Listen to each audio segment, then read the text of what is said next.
하루 3분의 말씀 묵상을 통해 당신의 삶의 기적을 체험하세요. 믿음의 사대를 세우는 성경 암송 72구절. 그리스도 제자의 자격.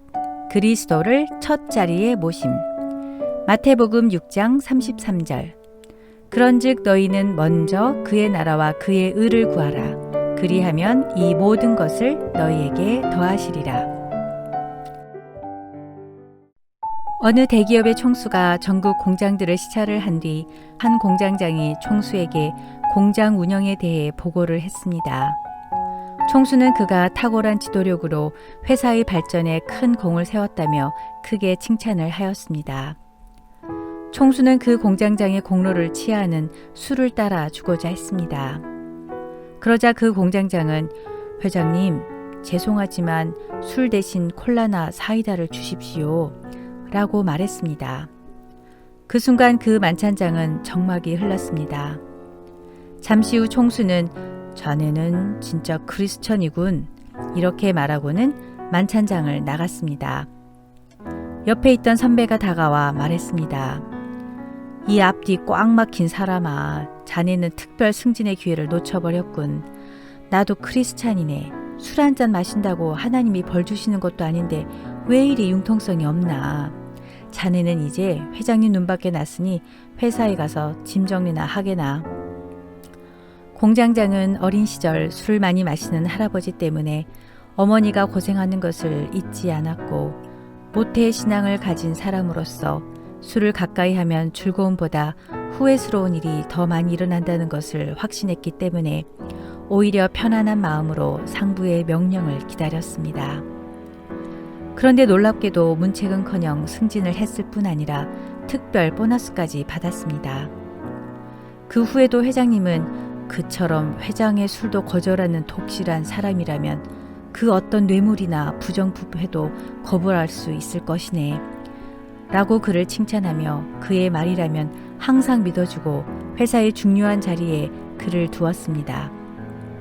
신실했던 공장장은 술자리에서 재벌 총수에게 잘 보일 수 있는 절호의 기회에도 성령님의 인도하심으로 하나님의 자녀로서의 정체성을 지켰고 하나님은 몇 배로 채워주셨습니다. 예수님은 너희는 먼저 그의 나라와 그의 의를 구하라. 그리하면 이 모든 것을 너희에게 더하시리라고 말씀하셨습니다. 그의 나라는 천국, 즉 하나님 나라입니다. 하나님 나라는 장소의 개념으로 생각하는 나라가 아닙니다. 하나님 나라는 통치의 개념이고 하나님의 뜻과 통치가 온전히 이루어지는 곳입니다. 주기도문에서 하나님의 뜻이 하늘에서 이루어진 것처럼 이 땅에서도 하나님의 뜻이 이루어지는 곳이 하나님 나라입니다. 우리 마음 안에 하나님의 통치가 온전히 이루어질 때 우리가 바로 하나님의 나라가 되는 것입니다. 내 안에 하나님의 통치, 하나님의 뜻이 이루어진다는 것은 내 뜻, 내 계획, 내 생각, 내 욕심을 다 포기한다는 뜻입니다. 그의 의, 즉 하나님의 의는 무엇일까요? 한자 오를 의 속에는 양과 나와 창의 글자가 들어 있습니다. 어린 양이신 예수 그리스도가 나를 위해 십자가에서 창에 찔려 피를 흘려 죽으시고 나의 죄를 대속하신 것이 바로 하나님의 의입니다. 그의 의를 구하는 것은 죽어야 할 죄인인 우리를 예수 그리스도의 십자가로 인해 다시 생명을 얻게 하신 그 하나님의 의가 온전히 내 안에서 이루어지기를 구하는 것입니다. 그런데 우리는 너무나 자주 하나님의 의와 나의 의를 구분하지 못하며 살고 있습니다. 혹시 여러분도 나의 의에 빠져 살고 있지는 않나요?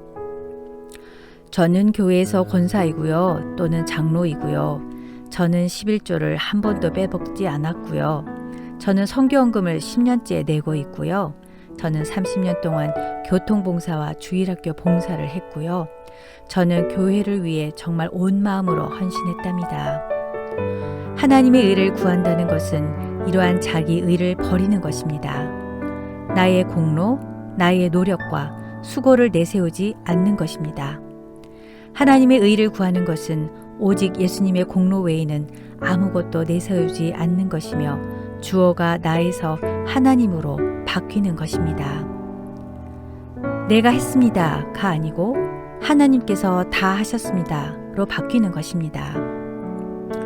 우리가 무엇을 먹을까, 무엇을 마실까, 무엇을 입을까 염려하지 않고 살기 위해서는 어떻게 살아야 할까요?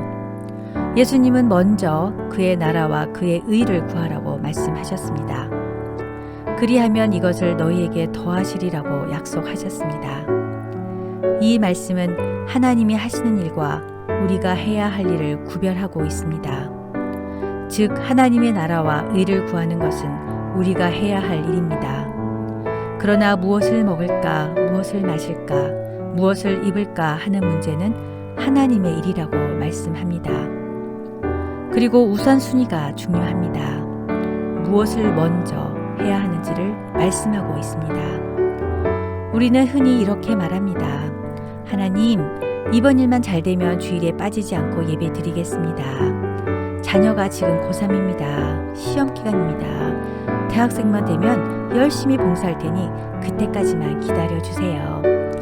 지금은 좀 더 즐기고 있는 것들을 좀 더 즐기고 나이 들면 그때 잘 믿겠습니다. 그러나 성경은 이렇게 말씀합니다. 먼저 예배드려라. 그러면 너의 삶을 책임지리라. 먼저 영적인 것에 초점을 맞추는 삶을 살아라. 그러면 내가 너에게 나머지 삶의 일들을 인도하겠다. 먼저 너의 의를 버리고 하나님 나라와 하나님 의를 구하라. 나의 삶을 책임져 주시고 주관하시고 나에게 시간과 기회를 줄 수 있는 분은 오직 하나님이십니다. 하나님만이 우리의 내일을 아시는 분이십니다. 우리는 때로 정말로 중요한 일은 하찮게 여기고 중요하지도 않은 하찮은 일 때문에 많은 시간을 낭비해 버릴 때가 많습니다. 여러분은 정말 내게 중요한 일이 무엇인지를 알고 그 중요한 일을 위하여 얼마나 힘쓰고 노력을 하며 살고 있나요? 아니면 중요하지도 않은 일에 나의 정력과 시간을 낭비하며 살고 있지는 않나요? 우리 모두 세상 것들에 마음을 빼앗겨 하나님께서 그동안 주셨던 은혜를 잊고 사는 어리석음에 빠지지 않고 무엇보다도 먼저 하나님 나라와 의를 구하며 하나님의 은혜를 누리는 여러분이 되시길 기도합니다. 하나님 아버지, 예수님 중심으로 사는 것보다 귀한 삶이 없음을 다시 한번 깨닫게 하시니 감사합니다. 먼저 하나님 나라와 의를 구하며 주님을 삶의 중심으로 말씀과 기도의 최우선 순위를 두며 살게 하소서. 하나님만이 저의 내일을 아시고 저의 삶을 책임질 수 있는 분임을 깨닫고 모든 삶의 최우선 순위에 하나님을 두게 하소서. 저의 삶 속에서 온갖 염려와 걱정이 밀려와 주저앉아 있을 때, 지치고 상한 마음으로 눈물 흘리고 있을 때 나에게 다가와 따뜻한 품에 안아주시는 하나님을 느끼게 하소서. 예수님 이름으로 기도드립니다. 아멘.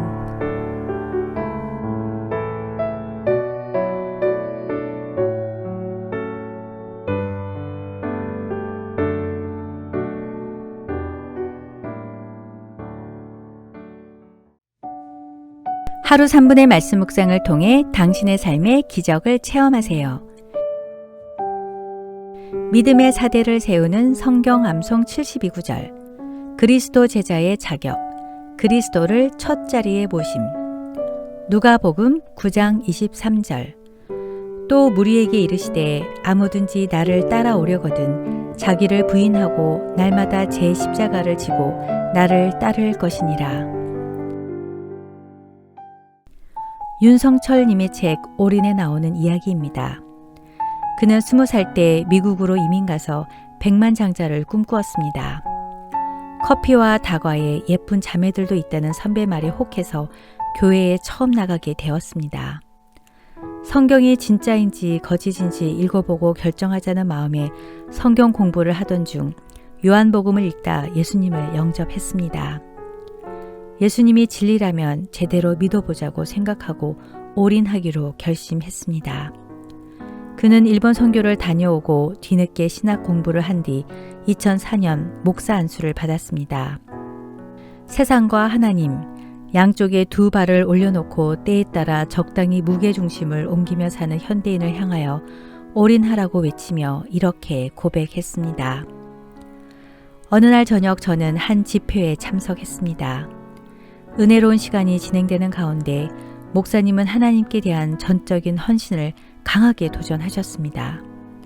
그때 저는 속으로 그래, 헌신해야지 그러고 있는데 주님이 갑자기 너도 하시는 것이었습니다. 저는 약간의 당혹감과 함께 짜증 섞인 목소리로 대뜸 이렇게 말했습니다. 했잖아요. 다 했잖아요. 백만장자 되는 것도 포기하고 헌신해서 그나마 남아있던 것까지 다 가져가셔서 이제 책하고 옷 빼고는 아무것도 없잖아요. 지금 겨우 친구 방에 얹혀 살고 있잖아요. 제가 얼마나 헌신했는지 다 아시면서 뭘 더 헌신하라고 하시는 거예요? 이렇게 따지듯이 하나님께 대들었습니다. 그런데 주님은 부드럽게 그러나 단호하게 말씀하셨습니다. 나는 너에게 있는 무엇을 요구한 게 아니다. 너의 손에 있는 뭘 달라는 것도 아니다. 나는 너를 원한다. 저는 마치 큰 망치로 얻어맞은 것처럼 머릿속이 멍해지며 왈칵 눈물이 쏟아졌습니다. 그리고 그때 깨달았습니다. 주님은 내게 있는 무엇을 받기 원하시는 분이 아니라 나를 원하시는 분이라는 사실을. 예전에는 주님을 나의 구주와 주인으로 온전히 받아들이는 데 올인을 했다면 이제는 그분의 부르심 앞에 내가 가진 무언가를 드린 헌신이 아니라 나 자신을 헌신하는 올인을 하나님은 원하신 것입니다. 저는 주님께 이렇게 외쳤습니다. 주님, 저 여기 있습니다. 저는 주님의 것입니다. 세상은 너가 하고 싶은 것을 마음껏 하라. 너 자신을 멋있게 포장해서 자랑하라. 넓고 편하고 화려하고 빠른 길을 가라고 합니다. 그러나 예수님은 제자가 되려거든 자기를 부인하고 매일 자기 십자가를 지라고 말씀하십니다. 자기를 부인한다는 것이 무슨 뜻일까요? 무엇을 부인하라는 말씀일까요? 자기 부인이란 내 뜻, 내 계획, 내 생각, 내 욕심을 다 포기한다는 말입니다. 내 뜻대로가 아니라 하나님 아버지의 뜻대로 사는 것입니다. 내 안에 나를 위해 사는 내가 죽고 나를 위해 십자가에서 돌아가신 예수 그리스도의 의가 온전히 완성되도록 주님이 이끄는 대로 순종하는 것입니다. 내 존재, 내 소유, 내 가족, 내 모든 시간, 내 돈의 주인이 예수님임을 고백하고 모든 것을 제단에 올려놓고 주님께 드리는 것입니다. 그러나 우리 주님은 우리가 풍요롭게 누리며 사는 것을 싫어하거나 무언가를 강제로 끊임없이 요구하는 분이 아닙니다. 주님이 우리에게 원하시는 것은 우리의 무언가가 아니라 우리 자신입니다. 주님은 나의 주인이기를 원하십니다. 주님은 우리에게 그런 요청을 하시기 이전에 주님 자신이 먼저 십자가에서 우리를 위해 모든 것을 내어 주셨습니다. 그리고 나에게 말씀하십니다. 나를 내 삶의 주인으로 초청해 주지 않을래? 자기 십자가를 지라는 것은 어떤 의미일까요? 하나님은 모든 사람에게 십자가를 줄 때 모양은 다르지만 각자가 감당할 만한 십자가를 줍니다. 그런데 어떤 사람은 행복하게 웃으면서 가볍게 안고 살고 어떤 사람은 고통스러워하면서 쇳덩이처럼 무겁게 짊어지고 삽니다. 십자가는 고난입니다. 그러나 모든 고난이 다 십자가는 아닙니다. 왜냐하면 자신의 잘못과 실수로 야기되는 고난도 있기 때문입니다. 그러므로 십자가에는 두 개의 십자가가 있습니다. 착각의 십자가와 복음의 십자가입니다. 착각의 십자가는 고난은 고난이되 신앙 때문에 얻게 된 고난이 아니라 나의 욕심과 죄로 인해서 생긴 고난입니다. 반면 복음의 십자가는 신앙을 버리면 겪지 않아도 될 불이익과 핍박이며 순전히 예수님을 믿기 때문에 겪게 되는 고난입니다. 예수님의 제자가 져야 할 십자가는 착각의 십자가가 아니라 복음의 십자가입니다. 우리 주님은 나를 위하여 십자가를 피하지 않고 십자가의 길을 가셨습니다. 예수님께서 십자가의 고통을 당하심으로 우리는 모든 고통에서 해방되었고 모든 죄가 사해졌고 평안이 주어졌습니다. 그러므로 십자가는 나를 향한 사랑이요, 용서요, 희생이요, 화평입니다. 나에게 주어진 십자가가 무겁다고 멀리하거나 힘들다고 벗어버리면 안 됩니다. 참된 예수님의 제자는 예수님의 십자가를 매일 기억하는 자들입니다. 나를 위해 피 흘리신 주님의 사랑을 매일 가슴에 새기는 자들입니다. 그리고 그 십자가를 따라가는 자들입니다. 오르지 못할 산도, 내려가지 못할 언덕도 십자가를 따르는 이들에겐 문제가 되지 않습니다. 눈에 보이는 세상의 부와 명예를 위해 주님의 십자가를 내려놓지 마십시오. 주님의 십자가는 우리를 사랑하사 자신의 몸을 온전히 내어주신 주님의 사랑입니다. 인간적인 생각으로는 내 자신을 부인하고 그 힘들어 보이는 십자가를 지고 가면 망할 것 같지만 오히려 더 자유로워지고 더 풍성한 생명을 얻습니다. 우리가 자기를 부인하고 자기 십자가를 매일 질 때 왜 자유와 풍성한 생명을 얻을까요? 시편 23편 말씀입니다. 여호와는 나의 목자시니 내게 부족함이 없으리로다. 그가 나를 푸른 풀밭에 누이시며 쉴만한 물가로 인도하시는도다. 내 영혼을 소생시키시고 자기 이름을 위하여 의의 길로 인도하시는도다. 내가 사망의 음침한 골짜기로 다닐지라도 해를 두려워하지 않을 것은 주께서 나와 함께 하심이라. 주의 지팡이와 막대기가 나를 안위하시나이다. 주께서 내 원수의 목전에서 내게 상을 차려주시고 기름을 내 머리에 부으셨으니 내 잔이 넘치나이다. 내 평생에 선하심과 인자하심이 반드시 나를 따르리니 내가 여호와의 집에 영원히 살리로다. 여러분 모두 주님의 십자가의 사랑을 느끼며 자기 부인을 통해 푸른 풀밭, 쉴만한 물가에서 주님과 늘 동행하며 주님의 영광을 위해 살길 기도합니다. 십자가의 사랑을 먼저 보여주신 하나님 아버지, 주님이 주신 십자가가 무겁고 힘들다고 불평불만하지 않고 십자가를 자랑하며 범사에 감사하는 제가 되게 하소서. 저의 생각과 욕심을 내려놓고 주님 뜻에 순종하며 십자가를 지고 갈 때 기쁨으로 감당하게 하소서. 주님이 주신 십자가가 때로는 무거운 짐으로 여겨질지라도 우리의 신음조차 들으시는 주님을 믿고 부르짖으며 주님만을 바라보게 하소서. 예수님 이름으로 기도드립니다. 아멘.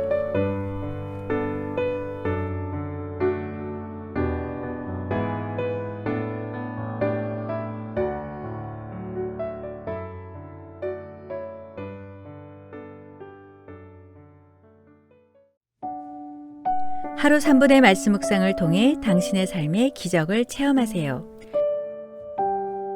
믿음의 사대를 세우는 성경 암송 72구절. 그리스도 제자의 자격, 죄에서 떠남. 요한일서 2장 15절에서 16절. 이 세상이나 세상에 있는 것들을 사랑하지 말라. 누구든지 세상을 사랑하면 아버지의 사랑이 그 안에 있지 아니하니 이는 세상에 있는 모든 것이 육신의 정욕과 안목의 정욕과 이생의 자랑이니 다 아버지께로부터 온 것이 아니요 세상으로부터 온 것이라. 록펠러라는 유명한 미국의 대재벌 이야기입니다. 어린 시절 록펠러는 너무 가난해서 하나님께 이렇게 기도했습니다. 하나님, 저를 부자가 되게 해주세요. 그는 악착같이 돈을 벌어 33세에 백만장자가 되었고 43세에 미국의 최대 부자가 되었고 53세에 세계 최대 갑부가 되었습니다.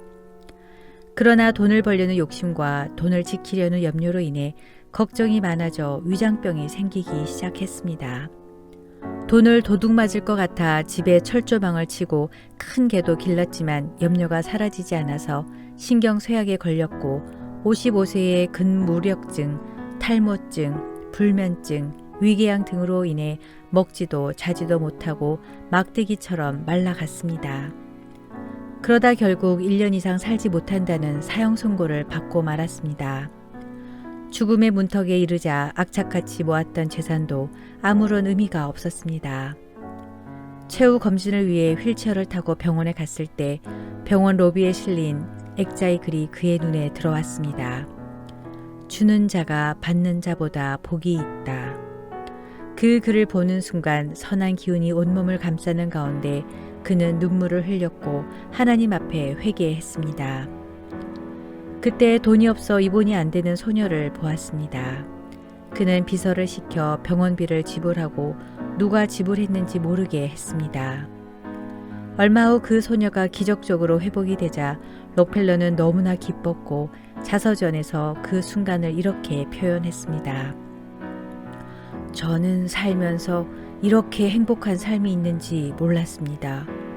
인생 전반기 55년은 쫓기며 살았지만 후반기 43년은 행복하게 살았습니다. 그때부터 그는 나눔의 삶을 살았습니다. 그와 동시에 신기하게 그의 병이 사라졌고 그 뒤 그는 98세까지 살며 선한 일에 힘썼습니다. 록펠러는 세상을 뜨기 전에 이런 말을 남겼습니다. 돈밖에 가진 것이 없는 자는 태양 아래 가장 가난한 사람이다. 성경은 말합니다.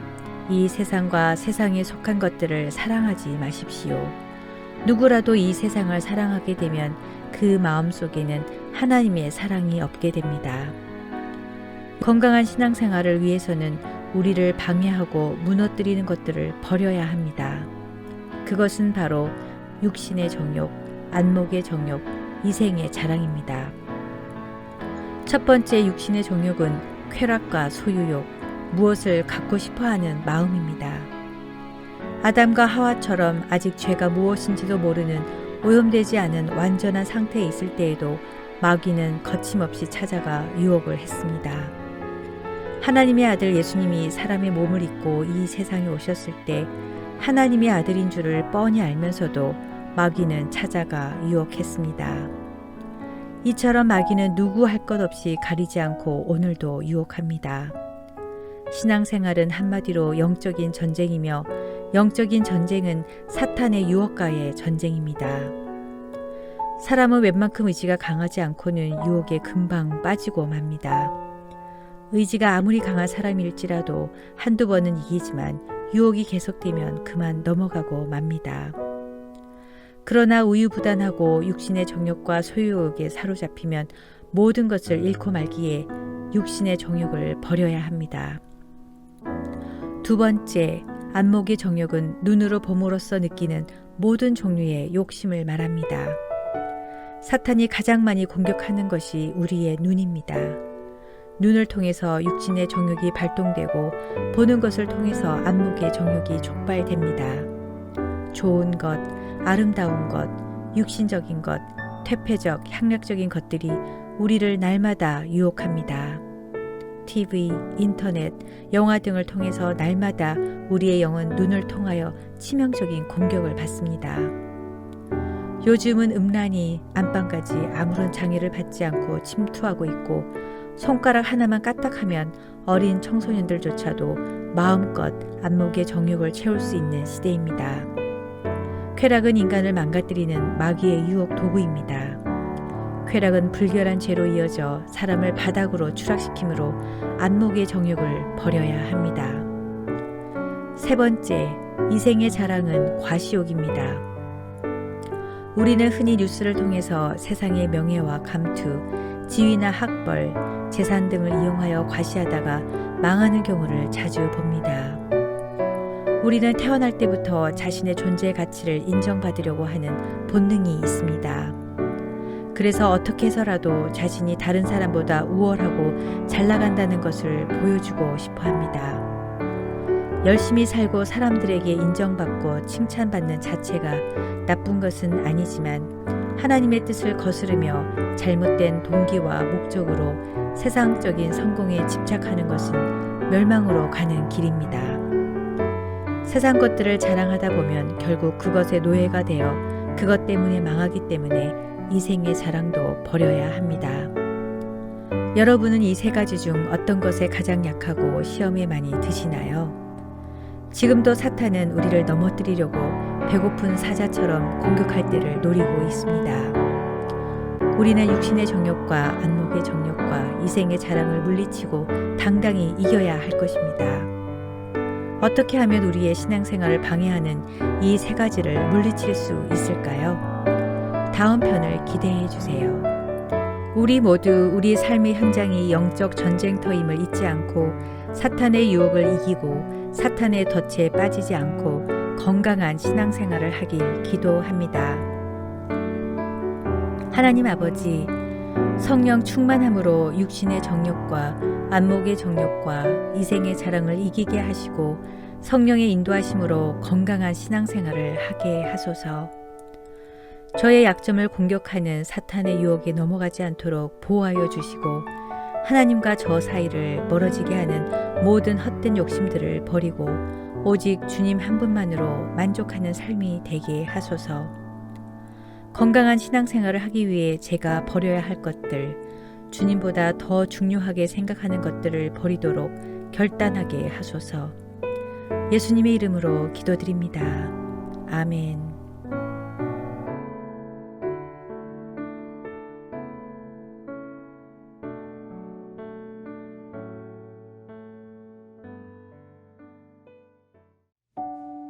하루 3분의 말씀 묵상을 통해 당신의 삶의 기적을 체험하세요.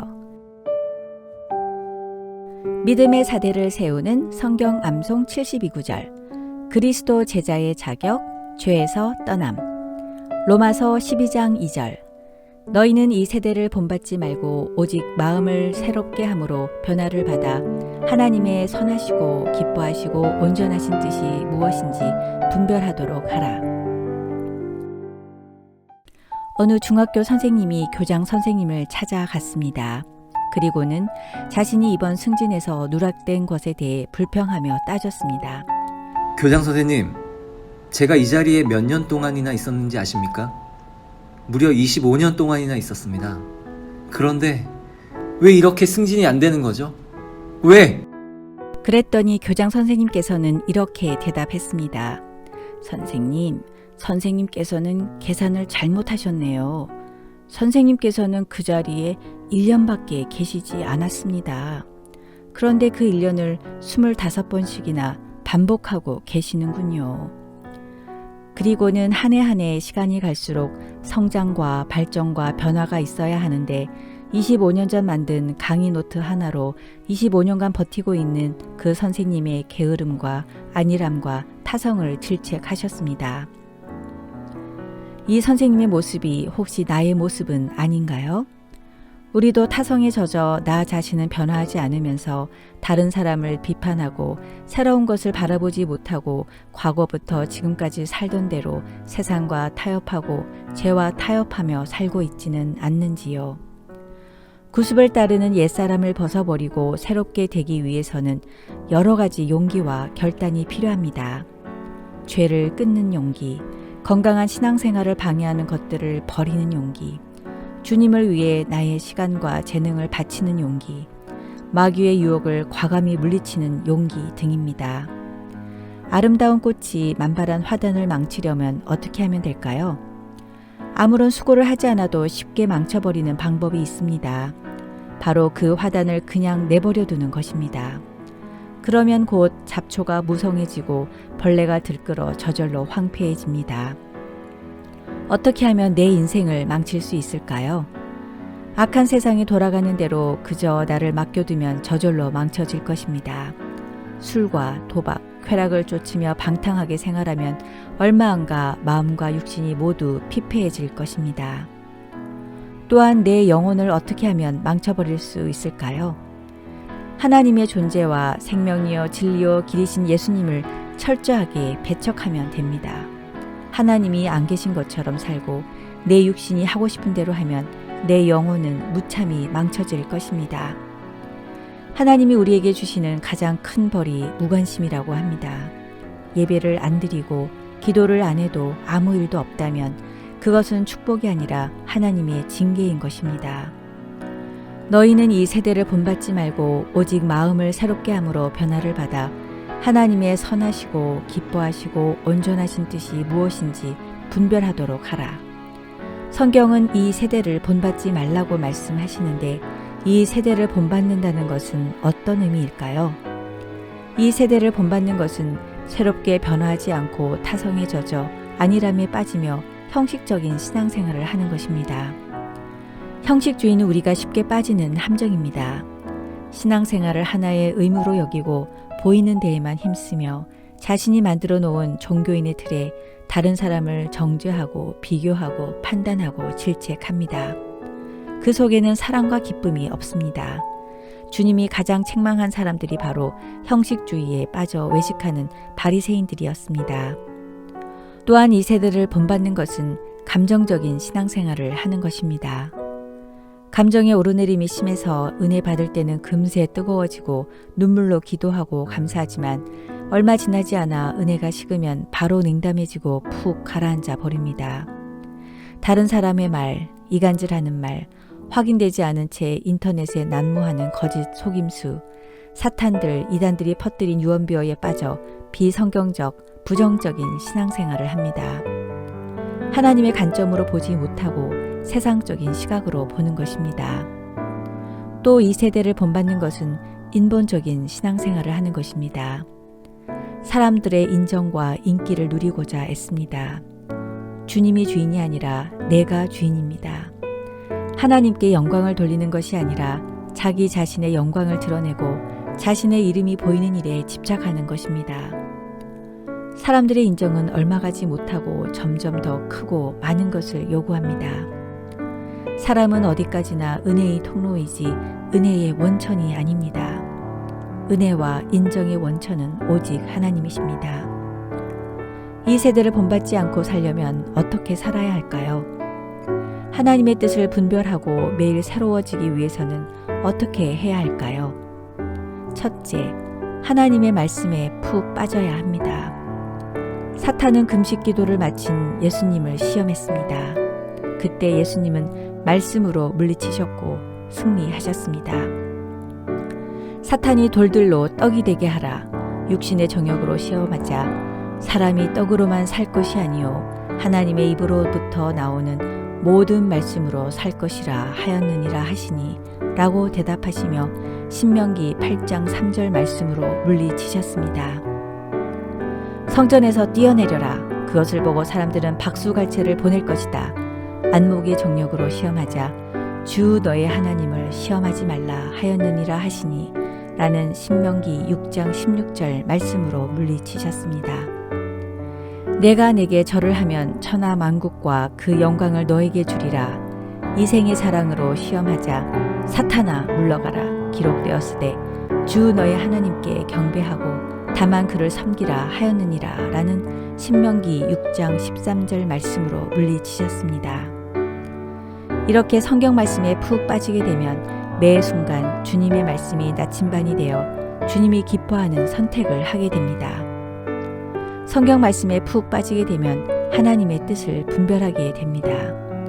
또한 내가 내 삶의 주인이 아니고 청지기임을 깨닫게 됩니다. 내가 내 삶을 이끌어 나간다고 생각하면 피곤한 인생이지만 주어지고 맡겨진 인생이라 생각하면 마음이 편해집니다. 우리는 그저 대신 맡아서 사는 청지기입니다. 청지기는 주인의 뜻을 다 모르지만 주님의 말씀에 푹 빠지면 나머지는 주님이 역사하십니다. 둘째, 성경의 진리가 우리 삶의 무의식 영역을 지배하게 해야 합니다. 우리가 의식을 가지고 모든 삶의 형태를 결정할 수는 없습니다. 무의식조차도 하나님의 뜻대로 살아가야 하는데 그러기 위해서는 성경 암송이 절대적으로 필요합니다. 말씀이 나의 무의식을 지배하면 하나님의 뜻을 나도 모르게 실천하며 살 수 있습니다. 하나님께서는 우리에게 말씀을 주야로 묵상하고 암송하라고 하셨습니다. 이 명령은 바쁘게 살아가는 우리들에게 부담을 주거나 스트레스를 주기 위함이 아닙니다. 오히려 우리들에게 많은 유익과 형통과 복을 주시기 위함입니다. 말씀 암송은 말씀이신 하나님을 내 안에 모셔드리는 영적 예배입니다. 말씀 암송은 생명의 성령의 법이 나를 주관하게 하는 순종 훈련이며 성령의 권능을 받기 위한 즐거운 영적 근력 운동입니다. 말씀 암송은 성령의 검을 갈고 닦기 위한 성도의 기본 과정이고 우리 마음을 기쁘게 하고 눈을 밝혀주는 영적 보약이며 마귀와 이단의 유혹을 막는 가장 믿음직한 영적 무장입니다. 수많은 선택의 순간이 다가왔을 때 말씀이 나의 모든 것을 지배하면 하나님은 청직인 나를 통해서 일하실 것입니다. 우리 모두 이 세대를 본받지 말고 하나님의 말씀이 우리의 무의식을 지배하여 세상의 유혹을 물리치고 주님의 뜻이 무엇인지 분별하는 삶을 살길 기도합니다. 제 인생의 주인이신 하나님 아버지, 연약한 저는 세상 사람들이 하는 대로 눈치 보고 따라하며 타성에 젖어 살았음을 고백합니다. 저의 부족함과 실수는 생각하지도 않고 제가 만들어 놓은 형식과 잣대에 다른 사람들을 비교하고 판단하며 교만하게 살았고 금방 뜨거웠다 금방 식어버리는 냄비 근성으로 주님이 기뻐하시지 않는 신앙생활을 했습니다. 이 세대를 본받는 어리석은 제가 되지 않도록 붙들어 주시고 매일 아침 새 영과 새 마음과 새 몸으로 변화를 받아 하나님의 선하시고 기뻐하시고 온전하신 뜻이 무엇인지 분별하며 살게 하소서. 힘들고 부담스럽지만 말씀 암송 72구절이 늘 제 입술에서 떠나가지 않게 하시고 암송한 말씀이 저의 무의식을 지배하여 주님의 뜻을 잘 분별하고 매일 승리하게 하소서. 예수님 이름으로 기도드립니다. 아멘.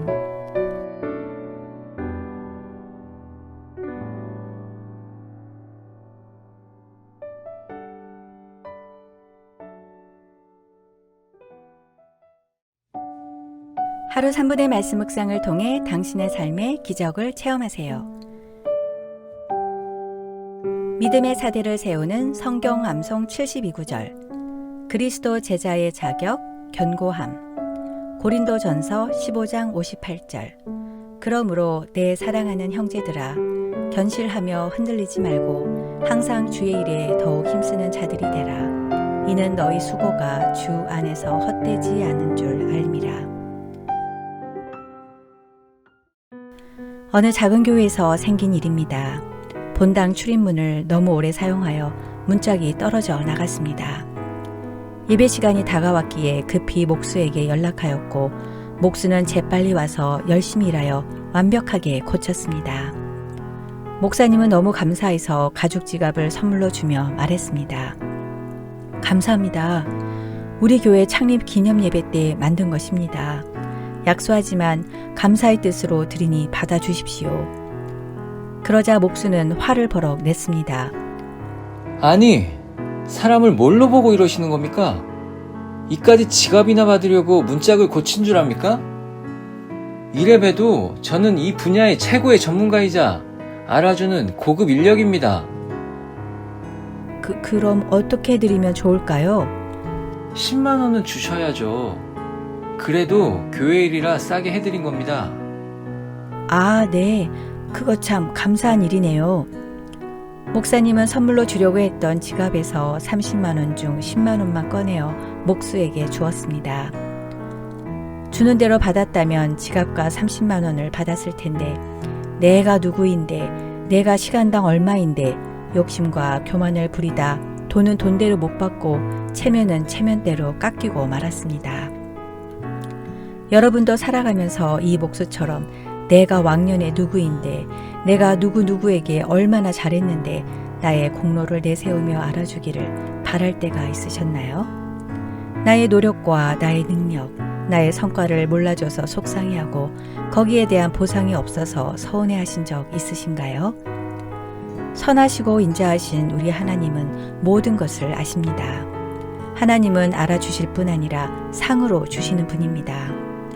성경은 흔들리지 말고 항상 주님의 일을 위해 힘써라.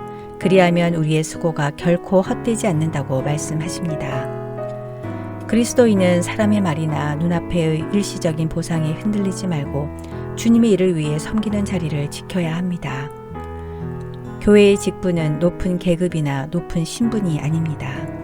오히려 더 겸손하게 낮은 자의 위치에서 더 많이 섬기라고 주신 것입니다. 성도들이 몰라주고 목사님이 몰라줘도 하나님은 다 아십니다. 성경은 우리의 모든 수고가 헛되지 않는다고 말씀하시지만 주 안에서라는 단서가 붙어 있습니다.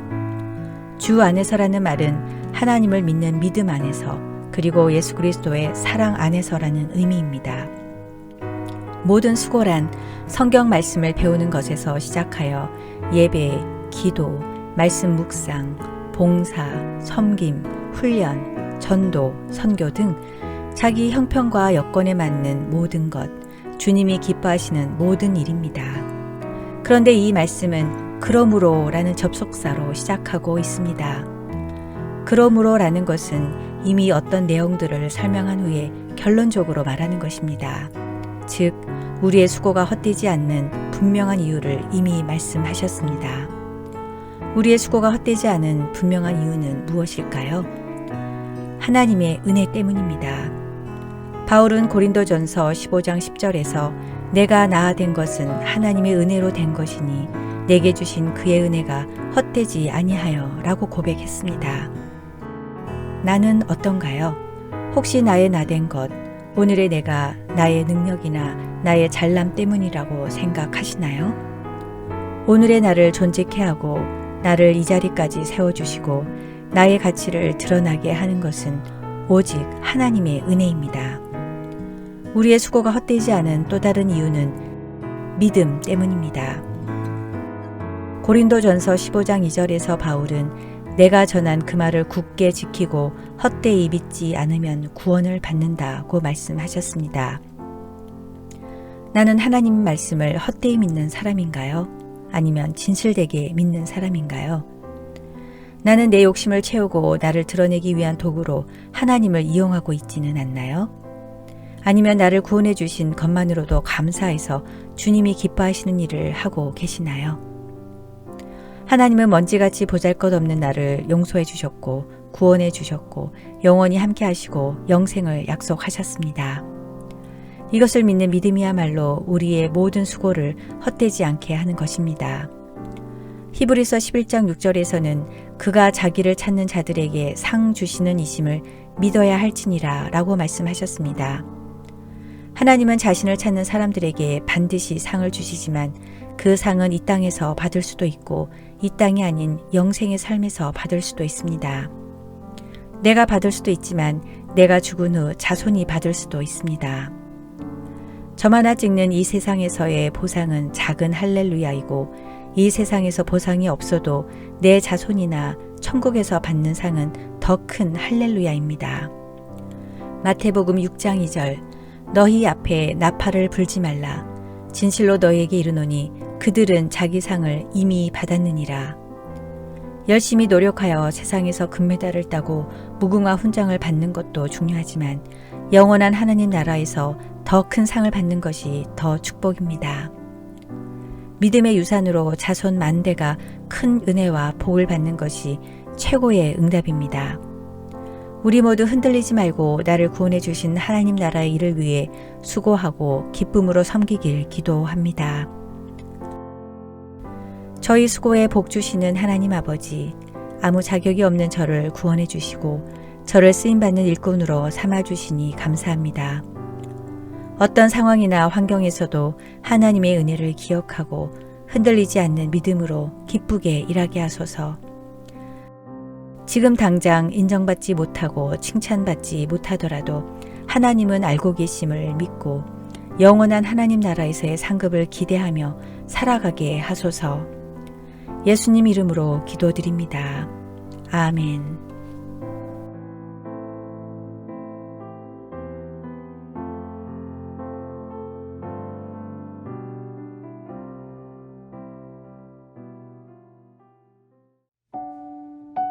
하루 3분의 말씀 묵상을 통해 당신의 삶의 기적을 체험하세요.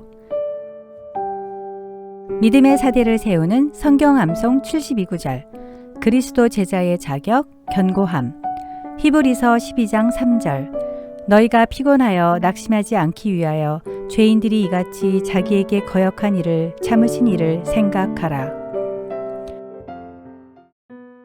어느 일간지에 134cm의 거인이란 제목으로 실린 김혜영 선교사님의 이야기입니다.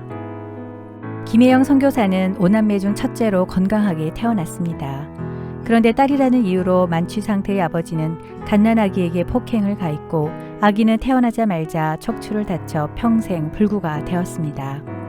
아버지는 결국 자살했고 어머니는 정신질환을 앓으셔서 그녀는 14살에 남의 집 가정부로 일했습니다. 기술을 배우면 가정부로 사는 것보다 나을 것 같아서 직업학교에 들어갔습니다. 그곳에서 독실한 기독교인 선생님을 만나 교회를 다니게 되었고 예수님을 믿게 되었습니다. 가난과 절망, 불구와 장애로 평생 동안 원망하며 살아갈 수밖에 없었던 그녀의 인생이 예수님을 믿고 완전히 달라졌습니다. 암담한 현실을 이겨낼 수 있는 새 힘과 새 능력을 갖게 되었고 희망을 보게 되었고 불구인 자신도 하나님의 사랑을 받을 자격이 있는 존귀한 존재임을 깨달았습니다. 그런데 어렸을 때의 척추 손상으로 그녀의 키는 134cm에서 멈추고 말았습니다. 조금만 걸어도 힘들어서 몇 번씩 쉬어야 했고 통증 때문에 허리에 복대를 13년 동안 감고 다녀야 했고 앉아있는 게 힘들어서 늘 엎드려서 책을 보고 공부해야 했습니다. 그럼에도 불구하고 하나님이 함께하심과 피나는 노력으로 전국 장애인 기능대회 편물 분야에서 금메달을 땄고 1985년 콜롬비아에서 열린 세계 장애인 기능대회에서 우승을 했습니다. 그러던 어느 날 아프리카에서도 가장 가난한 나라 중 하나인 보츠와나에서 직업학교의 편물 교사를 모집한다는 광고를 보았습니다. 그녀는 6개월 단기 선교에 지원하여 1990년에 보츠와나로 떠났습니다. 사막 한가운데 있는 직업학교 아이들을 보고는 이런 고백을 했습니다. 이곳 아이들이 지난날에 저를 보는 것 같아 마음이 너무 아팠습니다. 저를 가난과 고통, 사회적 편견에서 벗어나 강하게 만들어주신 하나님을 이 아이들에게도 만나게 해주고 싶었습니다. 그녀는 14년 동안 그곳에서 머물며 아이들을 섬겼습니다. 2004년 미국으로 건너가 뉴욕 나야 칼리지에서 사회복지학과 공부를 하고 2009년 콜롬비아 대학에서 석사학위를 받고 현재 국제사회복지사로 일하고 있으며 청춘아 가슴 뛰는 일을 찾아라 란 책을 쓰셨습니다. 134cm의 작은 키, 척추 장애, 불편한 양쪽 다리, 이 모든 결점과 고난을 이겨내고 김혜영 선교사님을 다시 일어나게 하고 강하게 만든 힘. 그 힘은 어디에서 왔을까요? 세상은 절망과 불가능, 핍박과 편견을 주었지만 김혜영 선교사님에게는 하나님만이 끝까지 사랑하고 동행해 주시는 신실하신 분이라는 확고한 믿음이 있었습니다. 하나님은 희망과 가능성, 용서와 감사를 주셨고 꿈과 비전을 키워주셨습니다. 여러분은 무엇을 믿고 누구를 믿으며 살아가시나요? 예수님을 믿는 것을 신앙생활이라고 합니다. 신앙생활은 믿음 생활입니다. 믿음 생활은 예수 그리스도를 바라보는 것입니다. 예수 그리스도를 바라보는 것은 십자가를 지는 삶이며 예수님의 말씀을 받아들이는 삶입니다. 그러나 우리의 신앙생활은 평탄대로가 아니며 좁은 길입니다. 절망과 포기, 불가능과 핍박, 자기 자신에 대한 연민과 세상에 대한 불평과 같은 절망적인 생각은 우리를 피곤하고 지치게 합니다. 이런 부정적인 믿음은 사탄이 주는 믿음입니다. 하나님이 주시는 믿음은 차원이 다른 믿음입니다. 히브리서 11장 1절 믿음은 바라는 것들의 실상이요 보지 못하는 것들의 증거니 하나님은 보지 않고 믿는 믿음이 더욱 귀하다고 하셨습니다. 로마서 4장 18절 아브라함이 바랄 수 없는 중에 바라고 믿었으니 믿음이란 바랄 수 없는 중에도 바라고 믿는 것입니다. 히브리서 11장 6절 믿음이 없이는 하나님을 기쁘시게 하지 못하나니 하나님께 나아가는 자는 반드시 그가 계신 것과 또한 그가 자기를 찾는 자들에게 상 주시는 이심을 믿어야 할지니라. 믿음이 없이는 하나님을 기쁘게 할 수 없습니다.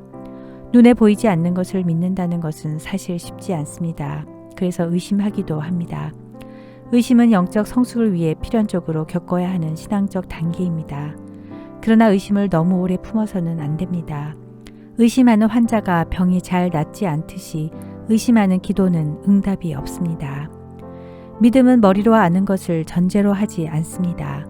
창조주 하나님의 능력을 피조물인 나의 제한된 경험과 조그마한 지식만으로 판단하는 것은 어리석은 것입니다. 히브리서 4장 2절에서는 복음을 들었으나 말씀이 그들에게 유익하지 못한 것은 듣는 자가 믿음과 결부시키지 아니함이라 라고 말씀하고 있습니다. 말씀은 믿음과 화합이 되어야 능력이 됩니다.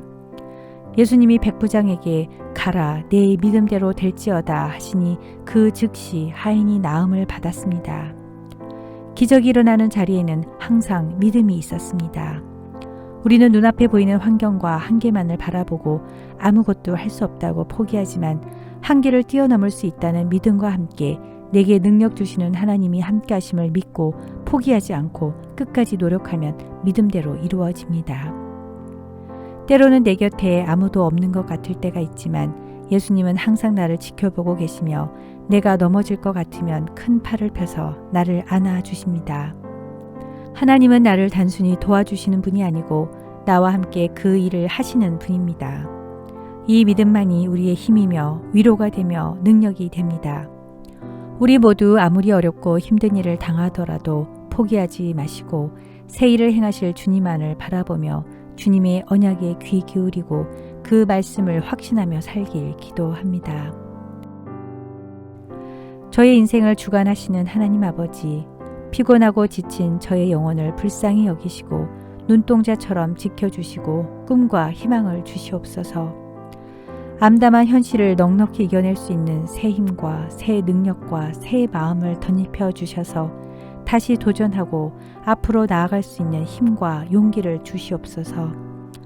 저의 마음을 붙잡아 주셔서 주변의 소리에 흔들리지 않게 하시고 오직 하나님의 도우심만 확신하고 소망하는 견고한 믿음을 허락하여 주시옵소서. 예수님의 이름으로 기도드립니다. 아멘.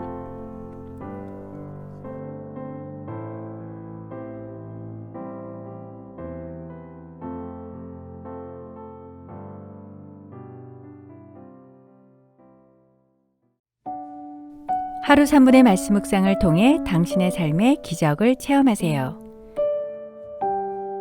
믿음의 사대를 세우는 성경 암송 72구절. 그리스도 제자의 자격, 다른 사람을 섬김. 마가복음 10장 45절. 인자가 온 것은 섬김을 받으려 함이 아니라 도리어 섬기려 하고 자기 목숨을 많은 사람의 대속물로 주려 함이니라. 1789년 워싱턴이 미국의 초대 대통령이 된 후 있었던 일입니다.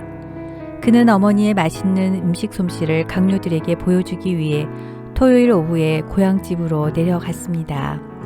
집에 도착한 대통령과 강요들을 맞이한 어머니는 음식을 만들다 나오느라 앞치마를 두르고 있었습니다. 강요들은 인사를 드릴 때 너무 송구스러웠습니다. 대통령이 어머니에게 힘드신 일을 하게 만들었다고 생각했기 때문이었습니다. 그래서 강요들은 대통령에게 건의하였습니다. 각하, 대통령의 어머니는 이 나라의 어머니입니다. 편안히 지내시고 존경받으셔야 할 분이 주방에서 허드렛 일을 하시는 모습을 뵈니 저희가 송구스럽습니다. 다른 이들에게 일하게 하고 어머니는 쉬시도록 하는 것이 좋겠습니다. 대통령도 그 말에 일리가 있다고 생각하고 어머니와 마주 앉은 자리에서 말했습니다. 어머니는 이제 옛날과 다릅니다. 이 나라 대통령의 어머니이십니다. 이제 품위를 지키시고 주방일 같은 것은 직접 안 하시는 것이 좋겠습니다. 그때 어머니는 이렇게 대답했습니다. 아들아, 나는 대통령의 명령을 거역할지언정 하나님의 명령을 거역할 순 없단다. 나는 대통령의 어머니이기 이전에 하나님의 자녀란다. 하나님께서 일하라 하셨기에 일할 수 있는 능력이 있는 한 나는 일할 것이란다. 또한 나는 하늘나라에 가서 주님 앞에 서야 할 그리스도의 종이니 그리스도의 일꾼으로서 섬기는 일을 포기할 순 없단다. 섬기는 일은 나의 기쁨이며 행복이란다. 대통령은 어머니의 말씀에 큰 감동을 받고 말했습니다. 어머니, 어머니는 진실로 위대하십니다. 존경하고 사랑합니다. 잠언 29장 23절 사람이 교만하면 낮아지게 되겠고 마음이 겸손하면 영예를 얻으리라. 우리는 왕년의 직책과 화려한 수상 경력과 스펙을 자랑하고 인정받고 싶어합니다. 나이가 들수록 높은 자리에 오를수록 직책과 직급이 올라갈수록 더 섬김을 받고 싶어하고 대접을 받고 싶어합니다. 그러나 참된 지도력은 바른 하나님과의 관계에서부터 시작되며 참된 권위는 섬김에서 나옵니다. 미국 구세군 최초의 감독관이었던 브랭글은 영적인 권위와 리더십의 길을 이렇게 설명했습니다. 리더십이란 승진에 의해 획득되는 것이 아니라 많은 기도와 눈물로 얻어지는 것이다. 예수님은 만왕의 왕인 하나님의 아들이지만 마국간에서 태어나셨고 선한 것이 나올 수 없다는 나사렛에서 성장하셨고 우리의 죄를 대신하여 골고다에서 십자가에 달려 돌아가셨습니다. 예수님이 가장 낮고 천한 자리에서 죄인들인 우리를 위해 섬기셨듯이 우리도 신분이나 자리를 초월하여 하나님이 하시고 싶은 일을 하는 것이 우리의 소명이며 사명입니다. 우리에게는 누구나 크고자 하며 으뜸이 되고자 하는 본능이 있습니다. 예수님은 그 본능 자체를 부정한 것이 아니라 큰 사람이 되는 방법, 으뜸이 되는 방법을 뒤집으셨습니다. 세상 사람들은 지위가 생기면 위에 서서 그 권세를 이용하고 자랑하고 부리려고 하지만 성경은 마가복음 10장 43절 44절에서 이렇게 말씀했습니다. 너희 중에 누구든지 크고자 하는 자는 너희를 섬기는 자가 되고 너희 중에 누구든지 으뜸이 되고자 하는 자는 모든 사람의 종이 되어야 하리라. 섬기는 자가 큰 자요 종이 되어야 으뜸이 된다는 것입니다. 예수님은 십자가에 돌아가시기 전 가롯 유다가 주님을 팔아 넘길 것을 알고 계셨고 베드로가 예수님을 모른다며 3번 부인할 것을 알고 계셨고 제자들이 예수님을 버리고 도망칠 것을 알고 계셨지만 모든 제자들의 발을 씻겨 주시면서 섬김의 도를 직접 보여주셨습니다. 예수님은 왜 하필 가장 더러운 발을 씻기셨을까요? 예수님은 발에 말없는 섬김과 겸손한 섬김의 중요성을 알았기 때문입니다. 발은 인간의 지체 중 가장 낮은 데 있으면서 일생 동안 온몸을 받들어주고 언제나 냄새나는 신발 속에 얼굴을 감추고 있습니다. 예수님은 우리의 발처럼 낮은 곳에 오셔서 우리의 모든 허물을 다 담당하셨습니다. 아마도 예수님은 사랑하는 제자들의 발을 씻기면서 이런 말씀을 하셨을 것입니다. 봐라, 나는 낮은 곳에 있는 내가 더 소중하단다. 낮은 곳에서 말없이 봉사하는 내가 고맙구나. 봐라, 나도 발이 되었단다. 인류의 무거운 짐 나 홀로 지고 모든 사람들을 다 높이고 살리기 위해서 너처럼 낮아졌단다. 나는 밟히지만 나의 밟힘을 통해서 모든 지체가 산다면 기꺼이 밟힐 거란다. 예수님의 생애는 섬김의 일생이었고 그 마지막 십자가에서의 죽음은 섬김의 절정이었습니다. 예수님은 지도자는 권위에 있는 것이 아니라 섬김에 있음을, 그리고 지도자의 권위는 머리에 있는 것이 아니라 발에 있음을 깨우쳐 주셨습니다. 마태복음 20장 27절 너희 중에 누구든지 으뜸이 되고자 하는 자는 너희 종이 되어야 하리라. 누가복음 14장 11절 무릇 자기를 높이는 자는 낮아지고 자기를 낮추는 자는 높아지리라. 진정한 섬김은 섬김 그 자체가 가장 큰 보상입니다. 섬김 외에 다른 것을 상으로 요구하지 않습니다. 진짜 섬기다 보면 섬김 자체가 귀하고 기쁨으로 감사하게 될 것입니다. 내 권리를 포기하지 않으면 서로를 섬길 수 없습니다. 내 마음에 맞는 사람만 섬기지 말고 성령의 도우심 가운데 더 많은 사람을 섬길 수 있는 기회를 만들어야 합니다. 우리에게 맡겨진 지체들을 예수님의 마음으로 사랑하고 겸손하게 섬김으로 진정 승리하는 삶을 사시길 기도합니다. 섬김의 도를 친히 우리에게 보여주신 하나님 아버지, 겸손으로 섬길 때 예수님의 참 제자가 됨을 다시금 깨닫게 하시니 감사합니다. 언제 어디서 무슨 일을 하든지 오직 주님의 이름만 높이게 하시고 이름 없이 얼굴 없이 섬기게 하소서. 가장 낮은 자세로 발을 씻기는 참된 섬김을 통해 저와 공동체가 사랑으로 회복되고 섬김의 사명을 잘 감당하게 하소서. 예수님 이름으로 기도드립니다. 아멘.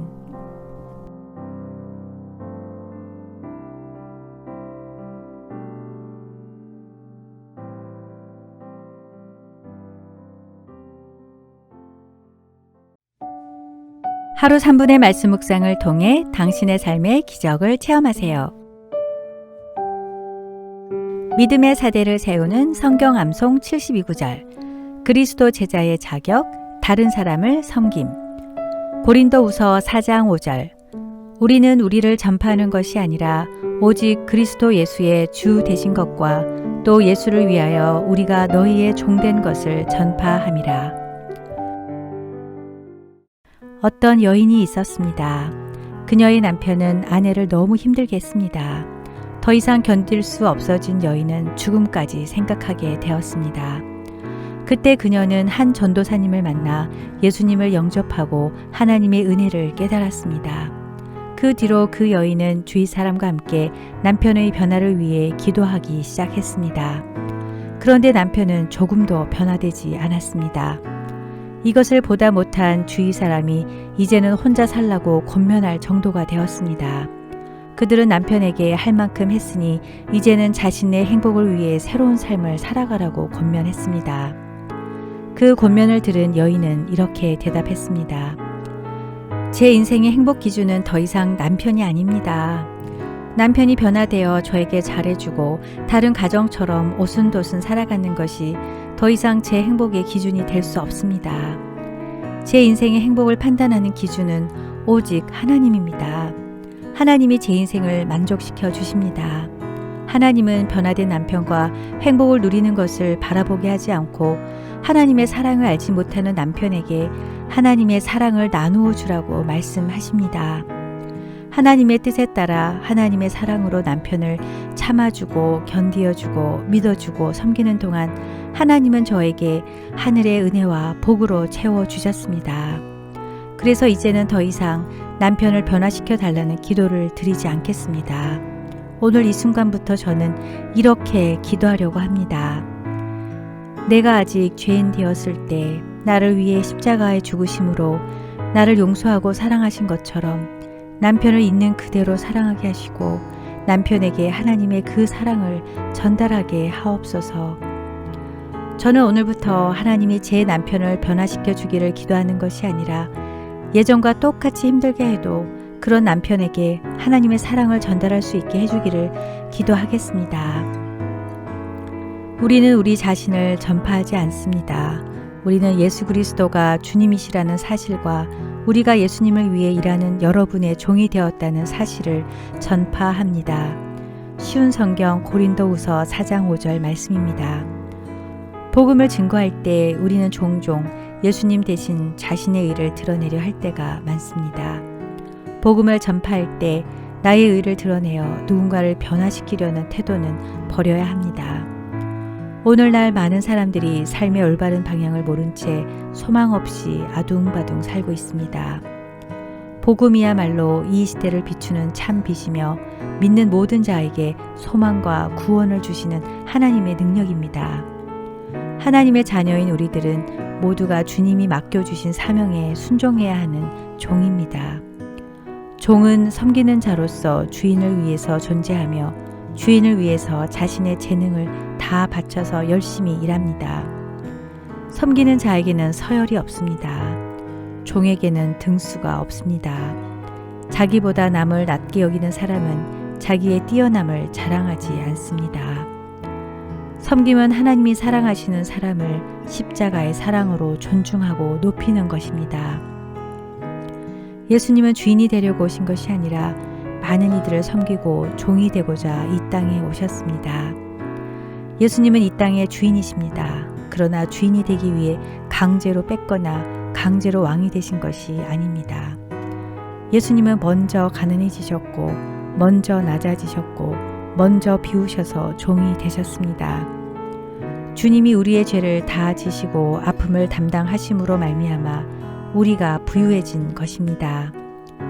바울은 자신이 하나님의 긍휼하심을 입어 사도의 직분을 받았다고 고백합니다. 그리고 사도로서 낙심하지 않았으며 부끄러움이나 속임 없이 사역했고 하나님의 말씀을 혼잡하게 하지도 않았다고 분명하게 밝힙니다. 바울이 이 같은 태도로 사역할 수 있었던 이유는 오직 예수님만이 주인이시고 자신을 교회를 위해 섬기는 종임을 명확히 인지했기 때문입니다. 이처럼 바울은 복음을 전하는 자로서 유일한 구원자가 누구인지를 알았고 예수님을 위해 성도들은 온전히 섬겨야 함을 사역의 최우선 순위로 삼았습니다. 바울의 이런 태도는 오늘을 살아가는 우리에게 도전이 됩니다. 그동안 나는 자기 중심적으로 복음을 전하거나 나의 공로의식으로 교회를 섬기고 있지는 않았는지요. 우리 모두 바울처럼 언제나 예수님의 주인 되심을 인정하고 교회를 위해 종의 정체성을 인식하며 살아가는 주님의 제자가 되길 기도합니다. 사랑의 하나님 아버지, 복음을 전하는 자로서 예수님의 주 되심과 나 자신의 종됨을 철저히 고백하게 하소서. 예수님이 아닌 내가 주인이 되려고 애쓰는 영역이 있는지 뒤돌아보며 형식적인 마음이나 행위로 나 자신의 의를 전파하기 위해 예수님을 종으로 삼고 있지 않았는지 회개합니다. 모든 삶의 영역에서 주님의 주인 되심을 선포하게 하소서. 말로만 많은 일을 위해 힘쓰기보다는 마음을 다해 전심으로 하나님을 사랑하고 주님이 생명을 다해 사랑하셨던 형제 자매를 사랑하는 일에 먼저 신앙의 초점을 맞추게 하소서. 예수님의 이름으로 기도드립니다. 아멘.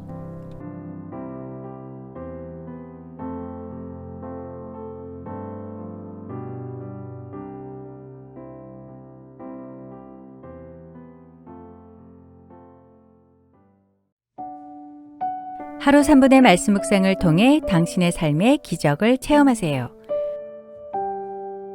믿음의 사대를 세우는 성경 암송 72구절. 그리스도 제자의 자격 후히 드릴 것. 잠언 3장 9절에서 10절.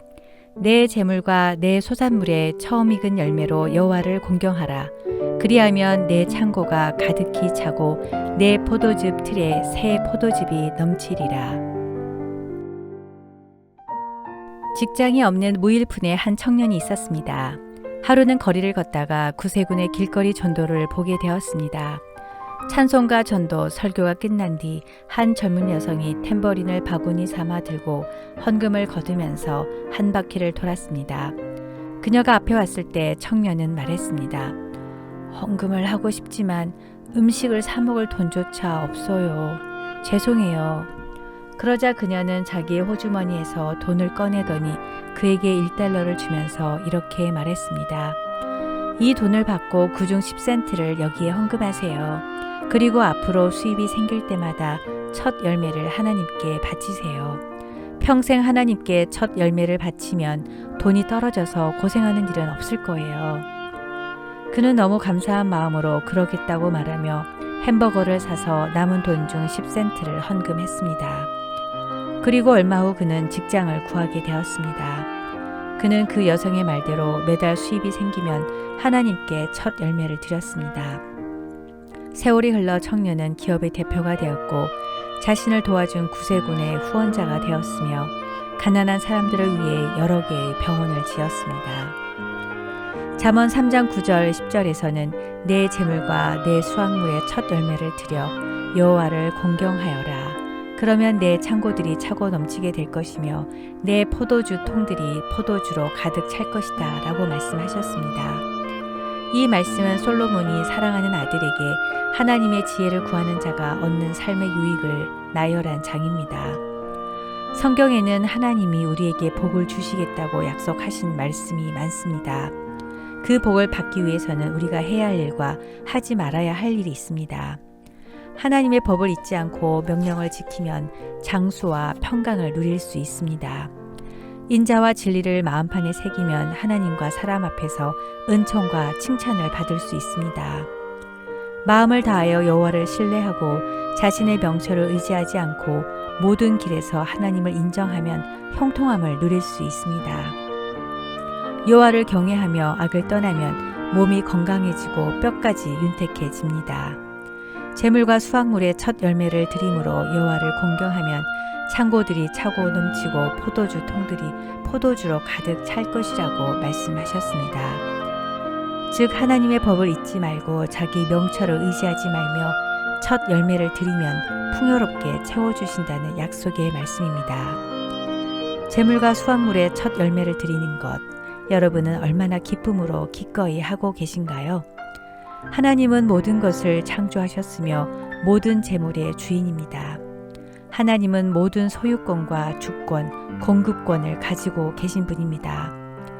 우리가 예수 그리스도의 참 제자가 되려면 먼저 우리가 가진 모든 소유권을 하나님께 드려야 합니다. 하나님은 절망적으로 보이는 상황도 사용하셔서 신실한 자의 삶을 선으로 바꾸시는 주권자입니다. 하나님은 우리의 필요를 채워주시는 공급자이십니다. 우리는 하나님의 재산을 관리하는 청지기일 뿐입니다. 우리는 받은 것이 많든 적든 충성을 다해야 합니다. 11조로 드리는 10분의 1만 하나님의 것이고 나머지는 내 것이니 내 마음대로 써도 된다고 생각하시나요? 내가 가진 모든 것은 하나님의 것입니다. 하나님께 드린 10분의 1뿐만 아니라 나머지 10분의 9도 하나님의 것이기에 하나님의 방식으로 관리를 해야 합니다. 이것은 마치 부모와 자녀와의 관계와 같습니다. 우리는 자녀를 사랑으로 키우고 먹이고 입히고 교육시킵니다. 만약 맛있는 간식을 사주고 조금만 달라고 했는데 아이가 아까워하며 안 주려고 한다면 여러분의 마음은 어떠실까요? 부모에게는 더 맛있는 것을 사줄 수 있는 능력이 있는데 자기 거라고 주장하며 안 주려 한다면 얼마나 속이 상할까요? 성경은 아벨과 그의 재물은 받으셨으나 가인과 그의 재물은 받지 않으셨다고 기록하고 있습니다. 가인은 농사를 짓는 농부였기에 자신이 지은 땅의 소산으로 하나님께 제물을 드렸습니다. 동생 아벨은 양을 치는 자였기에 자기가 기른 양의 첫 새끼로 제물을 드렸습니다. 그런데 하나님께서 가인의 제물은 받지 않으셨고 아벨의 제물은 받으셨습니다. 왜 가인의 제물은 받지 않고 아벨의 제물만 받으셨을까요? 창세기 4장 5절 여호와께서 아벨과 그의 제물은 받으셨으나 가인과 그의 제물은 받지 아니하신지라 가인이 몹시 분하여 안색이 변하니 하나님께서는 아벨의 제물보다 먼저 아벨을 받으셨고 가인의 제물을 외면하시기 이전에 가인을 먼저 외면하셨습니다. 가인은 악을 행하며 믿음 없이 살았고 마지못해 하나님께 제사를 드렸기 때문에 외면하셨습니다.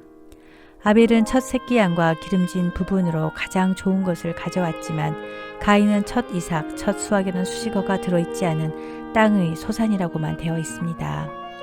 가인은 최선의 것을 드렸다기보다는 그냥 드려야 하는 것을 의무감에 드린 것뿐이었습니다. 제사를 받고 안 받으시는 분은 하나님이신데 가인은 하나님이 왜 안 받으셨는지에 대한 뉘우침과 반성은 안 하고 오히려 하나님 앞에 참 예배를 드린 동생을 미워하고 살인까지 저질렀습니다.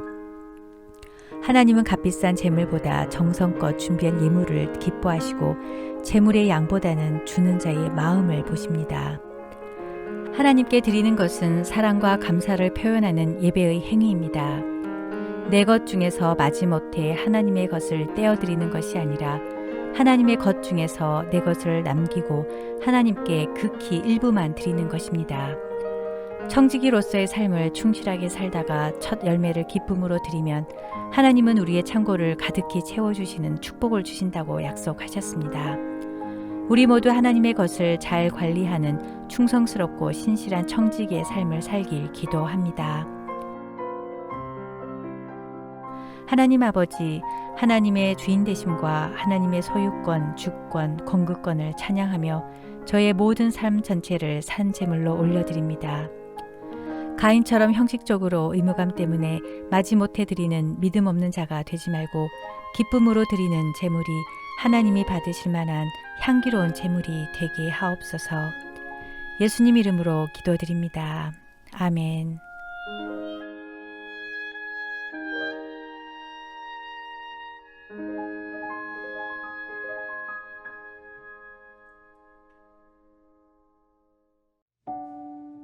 하루 3분의 말씀 묵상을 통해 당신의 삶의 기적을 체험하세요. 믿음의 사대를 세우는 성경 암송 72구절. 그리스도 제자의 자격 후히 드릴 것. 고린도후서 9장 6절에서 7절. 이것이 곧 적게 심는 자는 적게 거두고 많이 심는 자는 많이 거둔다 하는 말이로다. 각각 그 마음에 정한 대로 할 것이요 인색함으로나 억지로 하지 말지니 하나님은 줄겨내는 자를 사랑하시느니라. 탈무드에 나오는 이야기입니다. 작은 강에 외나무 다리가 놓여 있고 한 여인이 다리를 걷게 되었습니다. 그런데 다리가 금방 무너질 것 같았습니다. 길게 심호흡을 해보았지만 두렵기는 마찬가지였습니다. 그녀는 걸음을 멈추고 기도를 하였습니다. 하나님, 이 다리만 무사히 지나가게 해주신다면 전 재산을 바쳐 하나님 사업에 쓰겠습니다. 다리 중간쯤 갔습니다. 이제 절반이나 왔는데 전 재산을 바친다? 여인은 후회하기 시작했습니다. 그래서 여인은 다시 기도하기 시작했습니다. 하나님, 이 다리를 지나가게 되면 저는 땡전 한 푼 없는 알거지가 되고 맙니다. 하나님, 제가 그렇게 되는 걸 원치는 않으시겠죠? 제가 재산의 절반만 바친다 해도 하나님은 이해하실 거예요. 그것도 저에게는 엄청나게 큰 것이랍니다. 다리를 거의 다 건너게 되자 여인은 또 마음이 달라졌습니다. 하나님, 재산의 반을 바친다는 건 너무 심하지 않나요? 이 다리가 그렇게 위험한 것도 아닌데 하나님, 딱 잘라 5만 원만 헌금하더라도 이해하시죠? 마지막쯤 왔을 때 갑자기 다리가 흔들거리며 여인이 넘어지려고 하자 다급해진 여인은 얼른 다시 기도했습니다. 하나님, 살려주십시오.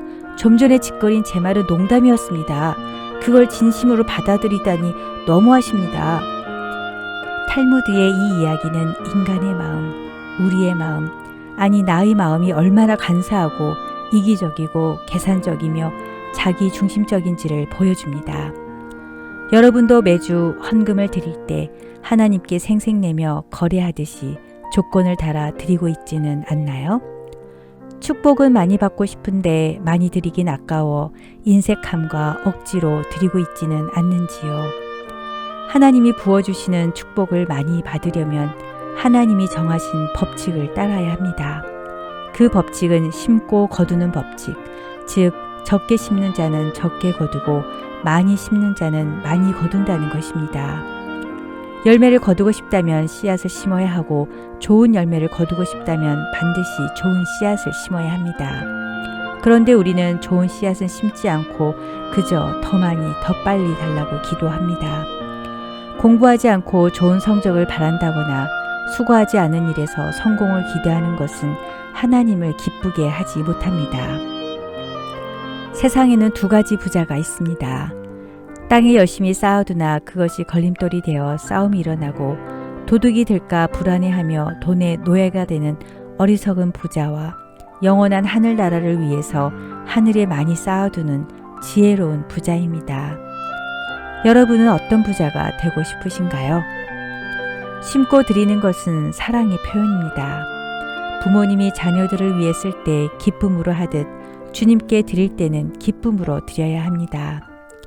헌금 때문에 시험에 들거나 기쁨이 아닌 의무감이나 인색함으로 한다면 믿음이 성장하도록 기도해야 합니다.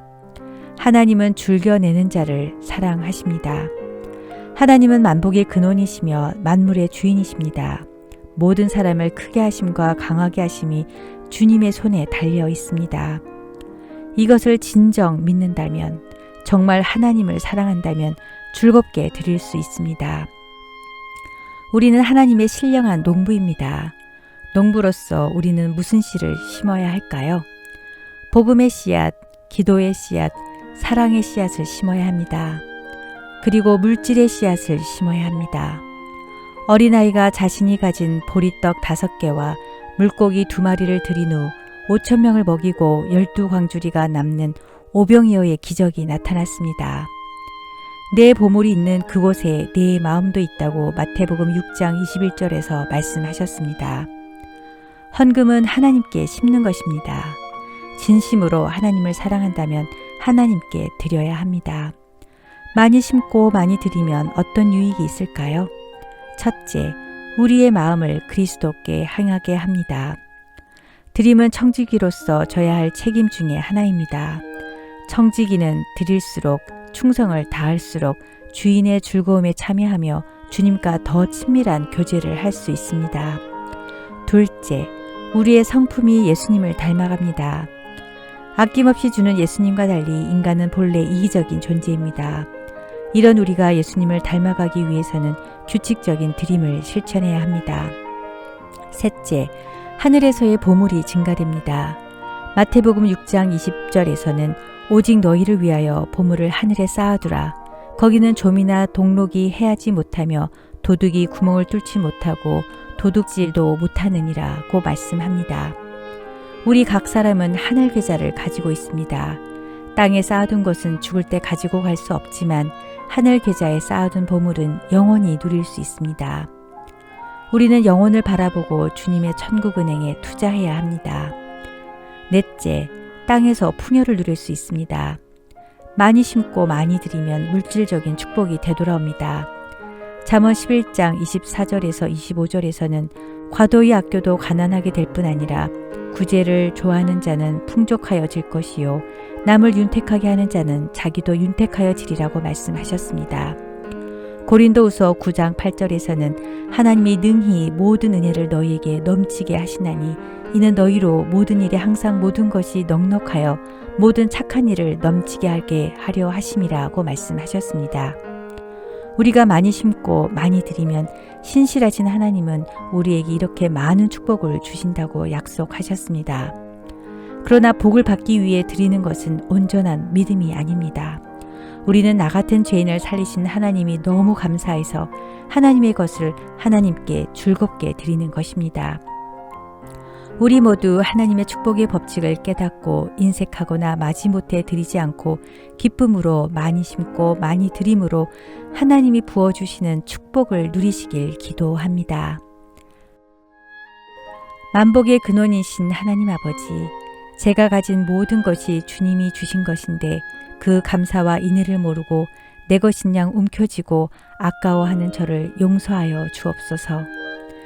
아쉬울 때 필요할 때만 하나님을 찾는 이기적인 제가 되지 않도록 저의 믿음이 성장하게 하옵소서. 심고 거두는 법칙을 늘 기억하며 기도와 복음과 물질의 씨앗을 심어 하늘의 창고가 가득하게 하시고 순수한 마음으로 즐거이 드림으로 하나님의 축복을 누리게 하소서. 예수님 이름으로 기도드립니다. 아멘.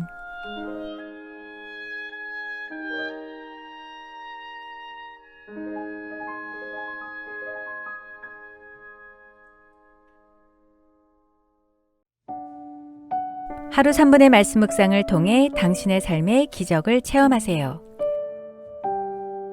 믿음의 사대를 세우는 성경 암송 72구절, 그리스도 제자의 자격, 세계 비전.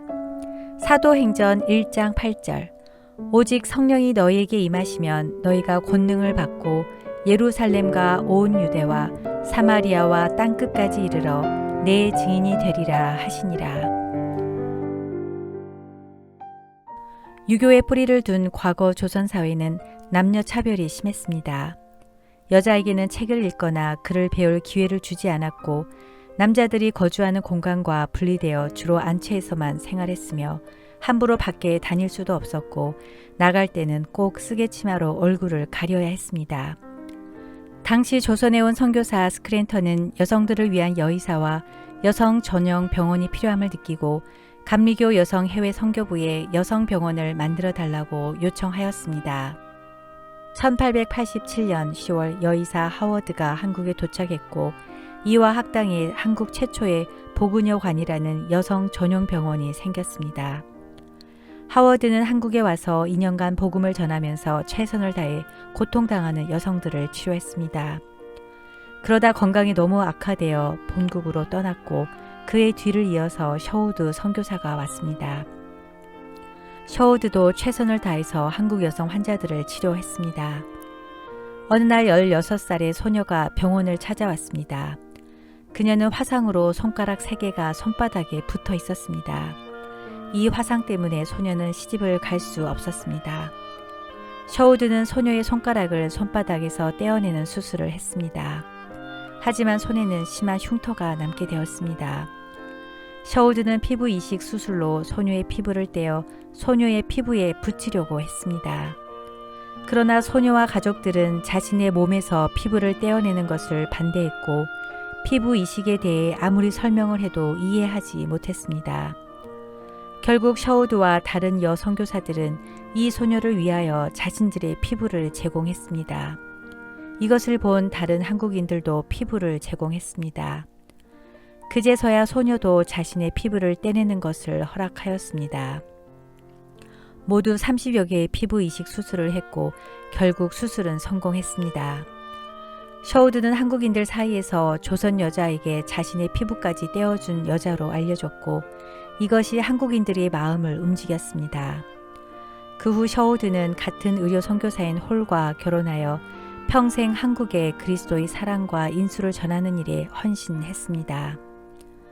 척박한 조선 땅에서 하나님의 사랑을 전하고 실천하고 온갖 비난과 핍박에도 자신의 피부까지 떼어줄 정도로 헌신한 여러 선교사님들의 노고로 우리나라는 선교사 파송 제2국가가 되었습니다. 이 선교사님들은 생명까지도 위험했던 당시 조선 땅에 편안함을 버리고 무엇을 위해 왔을까요? 바로 증인된 삶, 사명을 이루기 위해서 오셨습니다. 내가 이 땅에 왜 존재하는가, 어떻게 살아야 하는가에 대한 답을 사명이라 부릅니다. 여러분이 이 땅에 존재하는 이유, 사명을 찾으셨나요? 하나님이 가르쳐 주신 우리의 사명은 바로 주님의 증인이 되는 것입니다. 복음은 우리를 성도가 되게 하지만 증인의 사명은 우리를 예수님의 제자가 되게 합니다. 우리는 택함을 받은 하나님의 증인이요, 예수 그리스도의 증인이요, 십자가의 증인이요, 부활의 증인이요, 복음의 증인이요, 생활 예배의 증인입니다. 우리는 감히 하나님의 증인으로 종으로 택함을 받을 자격이 없지만 하나님은 죄인인 나를 택하셨습니다. 왜 하나님은 자격 없는 나를 하나님의 증인으로 삼으셨을까요? 하나님은 우리 모두에게 각각의 계획을 가지고 계시고 사명을 주셨습니다. 이것이 하나님의 뜻이요 의지입니다. 주님이 제시하신 사명의 범위는 어디까지일까요? 땅 끝까지입니다. 땅 끝은 어디일까요? 바로 지금 내가 서 있는 곳이라고 합니다.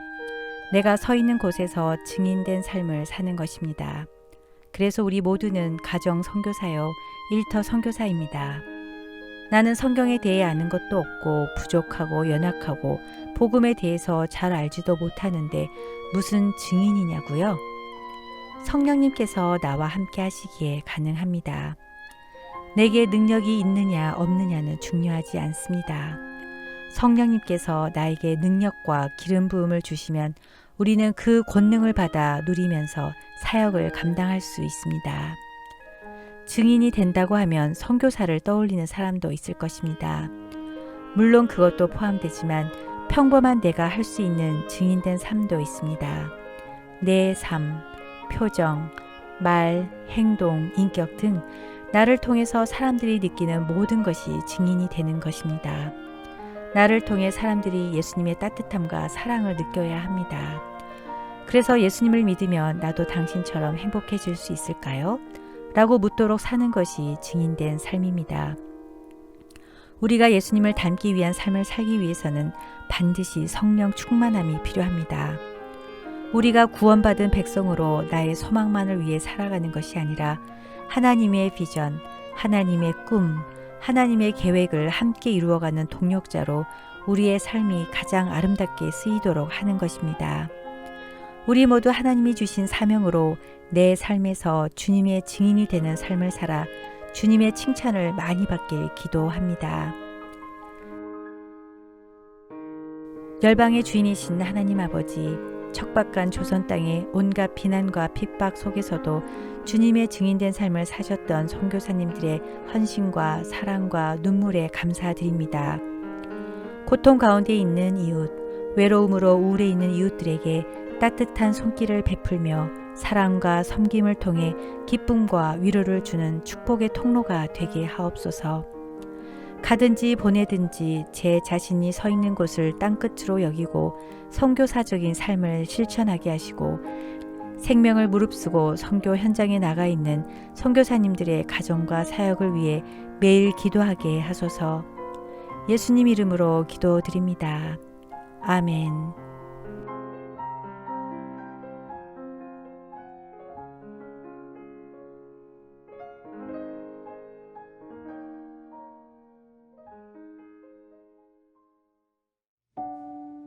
하루 3분의 말씀 묵상을 통해 당신의 삶의 기적을 체험하세요. 믿음의 사대를 세우는 성경 암송 72구절, 그리스도 제자의 자격, 세계의 비전. 마태복음 28장 19절에서 20절. 그러므로 너희는 가서 모든 민족을 제자로 삼아 아버지와 아들과 성령의 이름으로 세례를 베풀고 내가 너희에게 분부한 모든 것을 가르쳐 지키게 하라. 볼지어다 내가 세상 끝날까지 너희와 항상 함께 있으리라 하시니라. 짐 엘리엇 선교사님 이야기입니다. 고등학교 때 예수님을 위해 살기로 결심한 그는 남미를 향한 하나님의 부르심을 느꼈습니다. 휘튼 대학을 수석으로 졸업하고 교수직을 받게 된 짐 엘리엇은 어느 날 에콰도르의 야만적 원시 살인족인 아우카 부족이 너무 흉악하여 아무도 그들에게 접근하지 못하고 있다는 기사를 읽고 아우카족에게 들어가 복음을 전하기로 결심했습니다. 적응 훈련 후 선교를 떠나기 전 짐 엘리엇의 어린 아들은 그에게 물었습니다. 아빠, 만약 아우카족이 공격하면 아빠는 방어를 위해 총을 쏘실 거지요? 아들아, 우리는 그들에게 총을 쏠 수 없단다. 우리는 천국에 갈 준비가 되어 있지만 그들은 천국에 들어갈 준비가 안 되어 있잖니. 1956년 5명의 선교사들은 경비행기를 타고 아마존 정글로 들어갔습니다.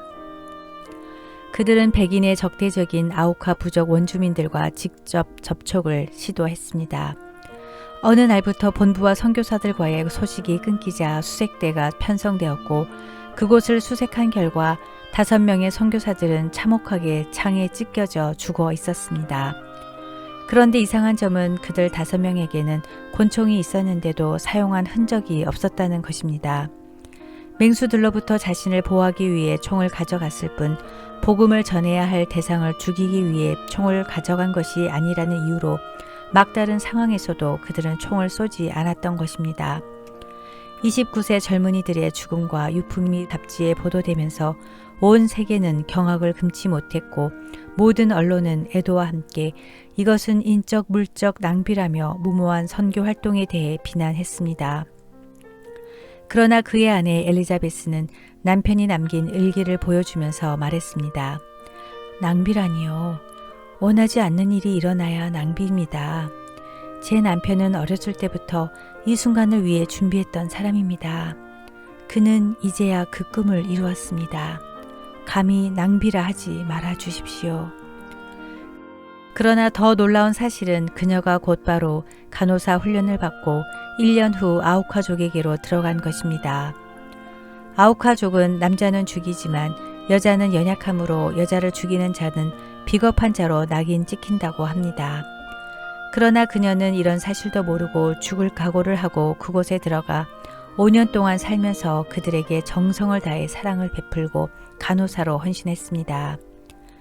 그녀가 안식년이 되어 본국으로 돌아간다고 작별을 고했을 때 추장이 온 부족들을 모아놓고 파티를 열어주었습니다.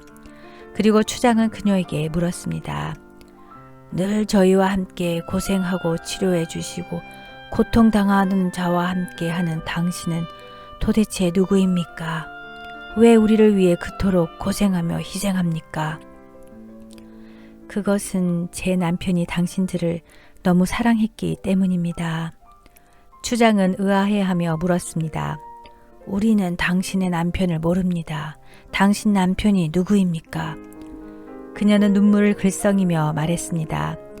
사실은 수년 전에 당신들에게 복음을 전하기 위해 왔다가 죽임을 당한 그 사람이 바로 저의 남편입니다. 제 남편이 당신들을 얼마나 사랑했는지 알려주러 여기에 왔습니다. 그리고 제 남편보다 당신들을 더 사랑하는 예수 그리스도와 그분의 기쁜 소식인 복음을 전하기 위해 이곳에 온 것입니다. 그 이야기를 들은 아우카 부족은 충격으로 할 말을 잃었습니다. 우리의 창과 도끼로 살해당한 사람이 당신의 남편이라니. 그런데 당신은 우리들에게 큰 희생과 봉사로 사랑을 베풀다니. 그날 그 자리에서 아우카 부족의 모든 사람들은 그리스도를 주님으로 영접했습니다. 남편을 죽인 장본인이었던 키모는 부족 최초로 목사가 되었습니다. 또한 순교한 선교사들의 자녀 중 2명이 아버지가 순교한 강가에서 세례를 받았으며 엘리엇의 딸은 아우카족과 함께 살았습니다. 짐 엘리엇이 순교한 지 36년이 지난 1992년에 순교했던 현장에서 신약 성경 봉헌 예배가 드려지기도 했습니다. 짐 엘리엇이 학교 다닐 때 쓴 일기장에 이런 글귀가 쓰여 있습니다. 영원한 것을 얻기 위해 영원하지 않은 것을 버리는 일은 결코 어리석은 선택이 아니다. 타서 선교사의 죽음은 결코 무의미한 죽음이 아니었습니다. 순교를 각오하고 하나님의 사랑으로 이들을 돌보았던 한 여인의 헌신으로 인해 이런 놀라운 역사가 일어났습니다. 만약 짐 엘리엇이 창을 들고 달려드는 원주민들을 향해 총을 쐈다면 아우카족에게 이렇게 놀라운 생명의 구원의 역사는 일어나지 않았을 것입니다. 세상의 눈에는 이들의 죽음이야말로 가장 헛되게 보일 수 있지만 그들의 희생으로 얻은 복음의 열매는 얼마나 큰지요. 진리의 길은 설령 목숨을 버리더라도 영원한 생명을 얻기에 결코 어리석은 선택이 아닙니다. 사람마다 조금씩 다르기는 하지만 인간은 누구나 다 달려갈 길이 있습니다. 자기의 달려갈 길을 아는 사람이 참으로 지혜로운 사람입니다. 여러분 인생의 최고의 날은 언제인가요? 인간 생애의 최고의 날은 자기 인생의 사명을 자각하는 날입니다. 우리는 어떤 책임을 다하기 위해서 하나님께로부터 이 세상에 보냄을 받은 존재입니다. 사명은 우리를 위대하게, 성실하게, 그리고 용감하게, 부지런하게, 진지하게 만듭니다. 사명은 생각하는 것이 달라지고 말하는 것이 달라지고 행동하는 것이 달라지게 합니다. 주님이 기뻐하는 사람은 하나님이 허락하신 사명 속에서 기쁘게 이웃을 사랑하며 사는 사람입니다. 우리 모두 하나님이 나를 세상에 보내신 이유와 하나님의 나를 향한 특별한 목적을 더 분명히 알아가고 나를 보내신 하나님의 거룩한 계획을 이루며 신실하게 살아가는 일꾼이 되길 기도합니다.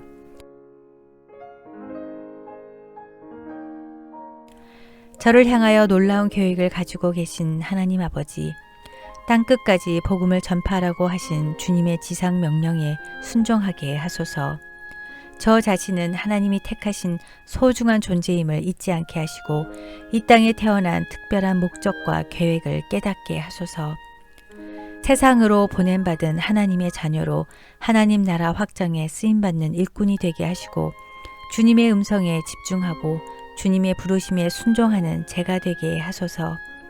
예수님 이름으로 기도드립니다. 아멘.